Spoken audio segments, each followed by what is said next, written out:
Cześć moi drodzy, zapraszam do kolejnego poradnika z gry Total War Warhammer 3. Tym razem omówimy frakcje leśnych elfów, jak się nimi gra, jaką armię budować, jakie budynki też budować. No wszystko po kolei, więc nie traćmy twojego czasu i lećmy po kolei. Jeśli chodzi o elfy, mają one coś takiego jak bursztyn i wiadomo standardowo dochód. Jeśli chodzi o sam dochód, no to posiadają normalnie budynki, które dostarczają im dochód. W większości są to drzewa, które są w lesie tym podstawowym, gdzie zaczynamy. Dodatkowo są rozmieszczone takie drzewa w różnych też lokacjach i automatycznie tutaj możemy też sobie budować te różne rzeczy, na przykład rzeczy do kasy, armię i tak dalej, ale to omówimy za chwilę. Jeśli chodzi o ten bursztyn tutaj u góry, co jest akurat go 0, no to jest bardzo ważna rzecz. Jeśli chodzi o leśne elfy, oni muszą odprawiać tak jakby rytuały, bo to jest też warunek zwycięstwa na przykład w długiej kampanii, jeśli chcemy sobie przejść. Niestety ten warunek jest bardzo słaby, bo jest to bardzo czasochłonne, więc wtedy chyba taką frakcją, żeby skończyć, to trzeba ze 150, może nawet do 200 tur, zależy od tempa, jakim będziesz się gdzieś tam poruszać, ale to zaraz omówimy też te bursztyny. Przejdźmy najpierw może do budynków i do armii, bo to będzie, wydaje mi się, takie prostsze. Więc jeśli chodzi o budynki, no budujemy sobie w drzewie, zależy którym frakcją sobie gdzieś tam zaczniemy. Możemy zacząć frakcjami tutaj albo frakcjami gdzieś daleko. To też potem mówię na samym końcu odnośnie bohaterów. Jeśli chodzi o same te elfy, oni działają na takiej zasadzie, że jeśli wejdziesz sobie w misję, mają oni szansę na przykład zdobycia konfederacji bardzo łatwo.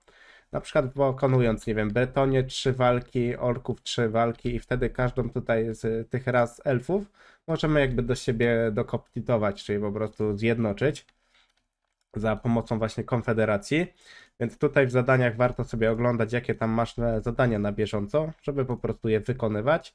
Konfederacja musisz się liczyć też z tym, że jeśli masz na przykład mały dochód na plusie, no zdarza się tak, że oni przeważnie mają 2-3 armie, te elfy, które będziesz chciał tam podpisać konfederację, więc automatycznie twój dochód może drastycznie spaść, więc na to musisz na pewno zwrócić uwagę.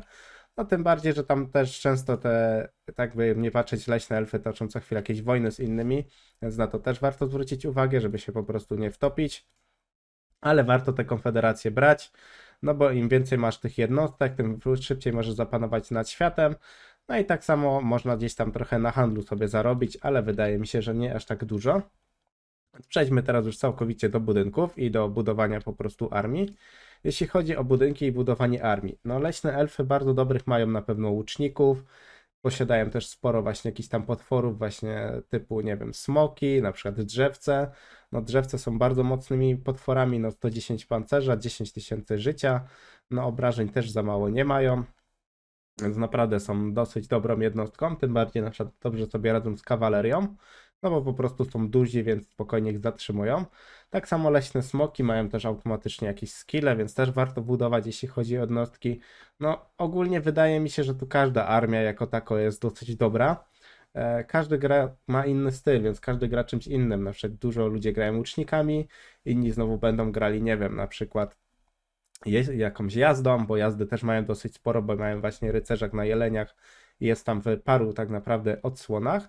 Tak samo siostry ciernia, na przykład też fajne jednostki strzelające, mały zasięg, ale bardzo duży, jeśli chodzi o siłę pocisków, plus jeszcze truciznę mają. No tutaj można jednostki naprawdę mega mieszać. Musisz zwrócić uwagę na to, że w każdym jakby takim lesie masz dodatkowy unikatowy budynek, który warto wybudować, bo na przykład daje tutaj kontrolę, tutaj daje na przykład, nie wiem, zasięg ruchu na mapie, minus 15 dla wrogich jednostek, więc to na pewno jest bardzo ważne, więc tego musisz gdzieś tam pilnować.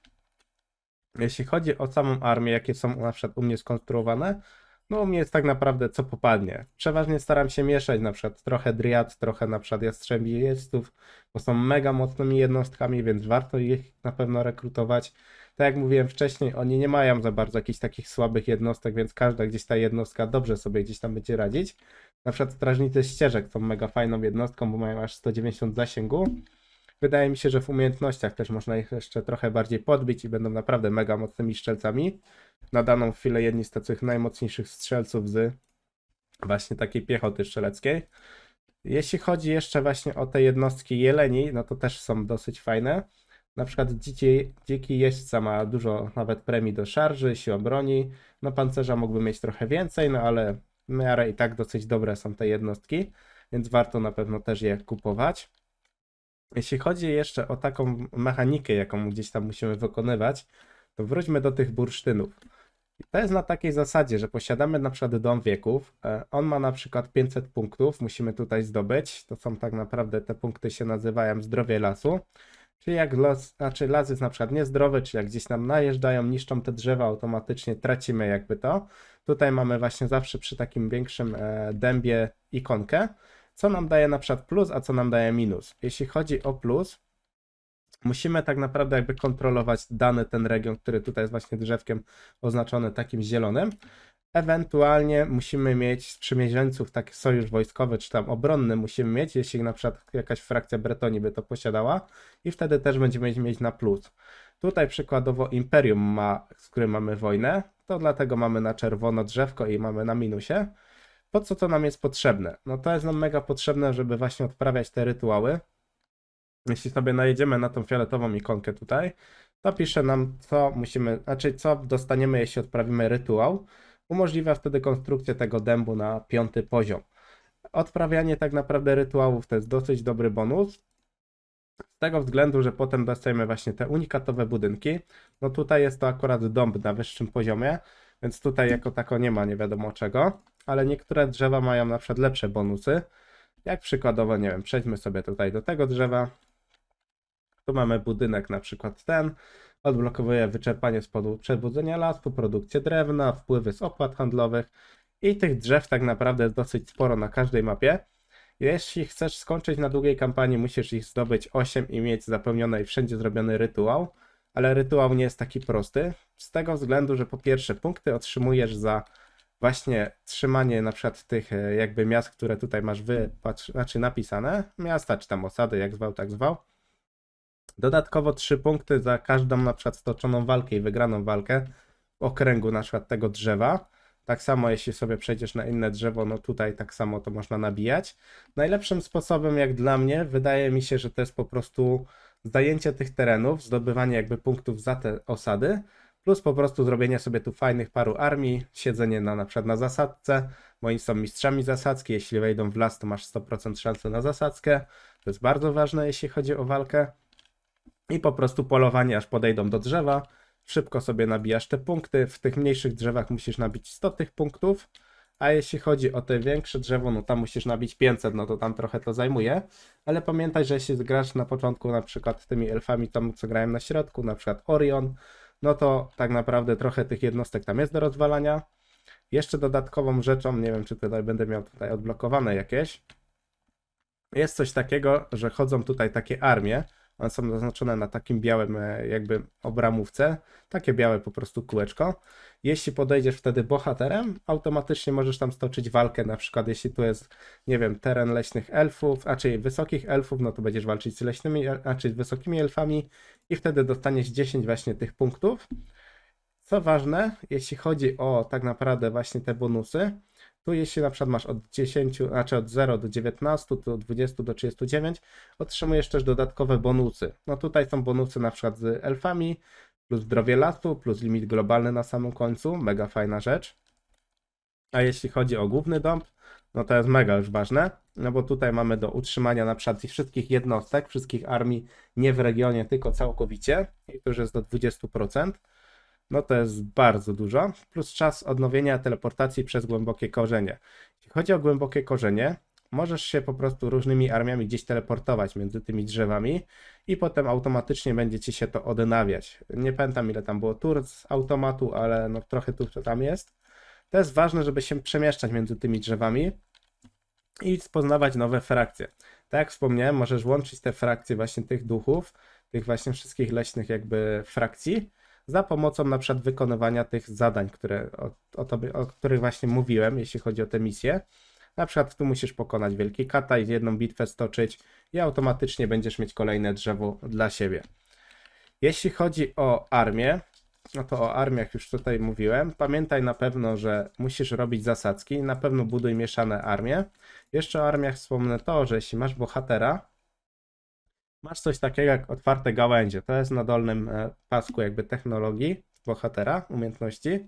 Więc warto to sobie odblokowywać z prostego względu. Limit globalnego werbunku plus 1 To nie jest dla armii, to jest dla wszystkich, więc im więcej masz bohaterów, tym więcej masz automatycznie globalnej rekrutacji. No zobacz sobie, ile tego potem jest. W większości armie po prostu i tak rekrutuje się globalnie, bo jeśli chodzi o drzewa, w drzewach z tego co wiem nie ma po prostu żadnego budynku, który zwiększa ci jakby możliwość rekrutacji większej ilości tych jednostek. Jedynie co jeszcze zauważyłem, że tutaj masz coś takiego jak zdrowie lasu dla lokalnego magicznego lasu +1, więc to jest taki budynek, który można sobie zbudować w niektórych drzewach, ale +1 to i tak szału nie ma, no bo przy drzewie, gdzie jest lat 100, to i tak najlepiej zawsze stoczyć wojnę, bo to jest po prostu szybsze, łatwe. A jeśli chodzi o jednostki leśnych elfów, one są bardzo mocne względem innych frakcji, więc sobie spokojnie radzą. Tym bardziej, że walczysz w większości na zasadzce, no to jest też bardzo ważna rada. Więc wydaje mi się, że odnośnie walki jednostek, to wydaje mi się, że to na pewno tyle. Jeśli chodzi jeszcze o coś takiego jak urzędy, co tutaj mamy, to jest takie specjalne drzewko, też na piratach jest coś takiego, na wybrzeżu piratów, czy tam wampirów, jak tam zwał, tak zwał. Tylko tutaj musisz sobie zwrócić uwagę, że tu masz coś takiego jak napisane do Armii Lorda, na przykład niektóre rzeczy, lub lokalny region, na przykład przychody zniszczenia, czy tam coś. Więc tutaj sobie osadzać tych bohaterów, którzy mają na przykład te armie tutaj niżej wymienione, do których otrzymują te bonusy. No, żeby po prostu nie dawać bohaterów, którzy nie posiadają tej armii, no bo to jest w sumie strata nie dość, że bonusów, no to w sumie dodatkowo kasy, bo na niektórych też bonusach jest jakby utrzymanie tej armii, co moim zdaniem jest ważnymi rzeczami. Warto sobie czasem poświęcić 5 minut i troszkę poczytać, żeby po prostu gdzieś tam nie popełniać błędów. Fajną rzeczą jest jeszcze między chodzi elfami, że masz właśnie tryb jedź po korzeniach świata, czyli możemy po prostu sobie skakać tymi armiami, na przykład między drzewem jednym, a czy między skałami po prostu. Jest szansa, że mogą cię też przechwycić, ale często się zdarza tak, że się skacze, jak wiesz, że na przykład tej armii ci na przykład nie rozwalą. Na przykład tu jest mega fajna, mocna armia i wiem, że na przykład tego mi nie rozwalą, więc to też warto o tym pamiętać. Jeśli chodzi o drzewko technologiczne, to jest dosyć fajna sprawa, bo mamy tak naprawdę dwie ścieżki, górną, dolną i środkową, ale środkowa jest za te punkty właśnie bursztynów. No, jedynym moim strasznie wydaje mi się minusem jest to, że nie można odprawiać na przykład 2-3 rytuałów jednocześnie, bo jeśli sobie zobaczysz, tutaj jest akurat odprawiany rytuał, no to mamy jeszcze 5 tur do skończenia rytuału, chyba jest ogólnie 8 przeważnie na każdym. No to jeśli masz mieć 8 drzew, 8 rytuałów, no to masz tak naprawdę 64 tury. Wiadomo, że zdarzy się tak, że na przykład tutaj będziesz mógł zrobić rytuał, tu jeszcze na przykład będziesz mieć bardzo mało punktów, tu też mało. Ja na przykład na tej zasadzie zrobiłem, że podbiłem po prostu jak najwięcej się da, zrobiłem jak najszybciej tę misję, żeby jak najwięcej armii sobie zjednoczyć. No jestem non-stop w sumie od chyba 30-40 tur na najwyższym poziomie jakby wojska, armii, czy tam po prostu siły świata. I szczerze powiedziawszy, no nie miałem żadnej jakiejś cięższej walki, której gdzieś tam bym nie wygrał, nawet chyba żadnej nie toczyłem. Wszystko po prostu na automatach, na legendarnym poziomie, nie ma tu żadnego jakby problemu z tym wszystkim. Ważne w budowaniu w drzewach jest to, żeby budować sobie właśnie te rzeczy do kasy, no bo na tym się gdzieś tam opiera cała ta gospodarka. Ja osobiście toczę wojnę z wszystkimi, bo ja chcę jak najszybciej ponabijać te punkty na tych drzewach. Tak samo tutaj wypowiedziałem nawet wojnę imperium.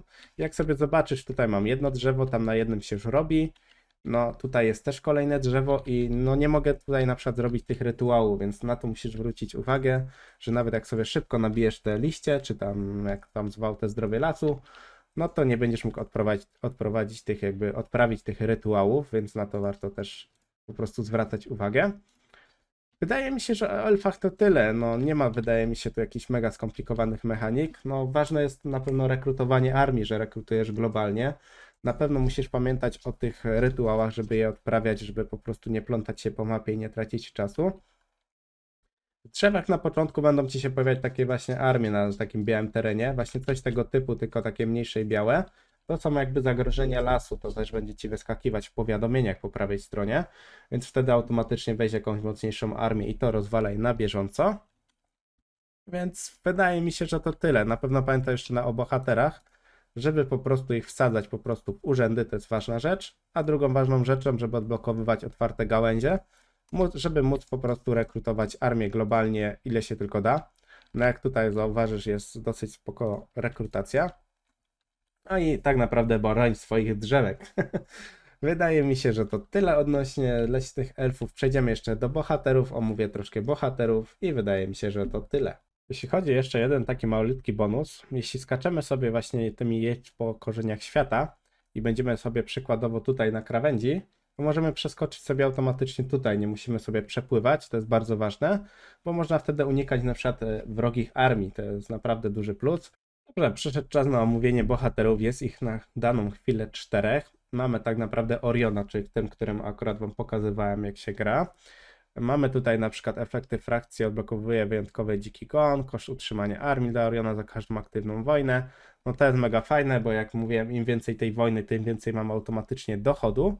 Koszt utrzymania -4 dla innych armii za każdą aktywną wojnę. Też jest spoko, zasięg ruchu na mapie w trybie korzeni świata, no może mega daleko skakać. Jest duży plus. On w większości opiera się na konnicy, bo mamy plus 20% siły do jednostek jazdy, plus premia do szarży. No po prostu mega mocny bohater, jeden z, wydaje mi się chyba, że najpotężniejszy z tych wszystkich bohaterów, więc go najbardziej wam polecam. Kolejnym bohaterem jest Durthu Argwylon, nie wiem czy dobrze to w ogóle przeczytałem. On jeśli chodzi o jakieś bonusy, mistrzostwo we władaniu wiatrami żywiołu, czy to jest po prostu taki jakby wojownik czarodziej, no bardziej chyba czarodziej. Wszystkie jednostki w armii Durtu są odporne na wyczerpanie, to jest mega fajne, no bo gdzieś tam się poruszamy, gdzie jest spaczenie wampirów, skawenów i innych takich dziadostw, więc na pewno to dużo daje. Utrzymanie -30 do leśnych duchów, to jest fajne, no bo na potworach można się mega dobrze opierać w tej frakcji i wtedy armia jest, wydaje mi się, nie do pokonania. Bierne umiejętności, oślepienie świetlików, irytujące się w siecioplotki, no to tak jak mówiłem, no to jest właśnie taki bardziej czarodziej, nie? Siostry Zmierzchu. A jeszcze gdzie zaczynają? No ci zaczynają akurat w dwójkę tutaj. Tutaj mamy Heroldzi Ariel, czyli siostry Zmierzchu. I jeśli chodzi o Drychę, Drycha jest tutaj przy Imperium. Z kim my tutaj walczymy? Jeśli chodzi o Oriona i Durtu, no tutaj mamy tak naprawdę Beretonie, orków, dodatkowo krasnoludy i wampiry. Na dole mamy skawenów, którzy wypowiedzieli mi na przykład bardzo szybko wojnę, więc te frakcje będą raczej toczyły wojnę z tymi, co tutaj mówiłem. Jeśli chodzi o Heroldzi, to od razu może wyjaśnię. Oni walczą z mrocznymi elfami, z Kislewem, no i jeszcze tam chyba są Cylostra, tam jest jak dobrze pamiętam, więc tak naprawdę wybrzeże wampirów. Wydaje mi się, że oni mają mieć jedno z takich najtrudniejszych gdzieś tam startów. No musimy też pamiętać o tym, że oni opierają się na plądrowaniu leśne elfy, więc no im lepsze jakieś miasta będą plądrować, tym więcej na tym automatycznie zarobią. Więc to też jest bardzo ważne. Jeśli chodzi o te siostry, co one tutaj mają za bonusy? Kuźnia Diatri wytwarza i ulepsza wyjątkową broń. To jest bardzo fajna kuźnia, bo można naprawdę fajne rzeczy wyrobić. Dodatkowo mamy utrzymanie do jednostek dystansowych, -15%, armia lorda mega fajna. Szkoda, że nie efekt frakcji, bo dałoby to dość sporo gotówki. Jeśli chodzi o też tak naprawdę bonusy, no to oni się opierają właśnie na właśnie na jastrzębich jeźdźcach, bo do nich mają największe bonusy. Jeśli chodzi o Drychę, no Drycha to jest dosyć taki, wydaje mi się, specyficzny lord. Nie jest na pewno nim łatwo zagrać. No, opiera on się na samych driadach, jak widzicie. Driady, enty, no i te sprawy. Sama jest taką driadą. Chyba ona. No, Drycha, no to ona powinna być. Rozpoczyna z jednym bursztynem, to jest mega fajny efekt, jako jedyni. Utrzymanie -10 dla driad, ok. Stosunki dyplomatyczne z leśnymi elfami, no faktycznie mają minusowe, bo jakoś mnie to specjalnie nie lubili. Utrzymanie +10 dla wszystkich jednostek elfów, wszystkie armie. O, no to już słabo. Dlatego oni gdzieś tam widzę grają na driadach, no bo utrzymanie by ich po prostu zjadło.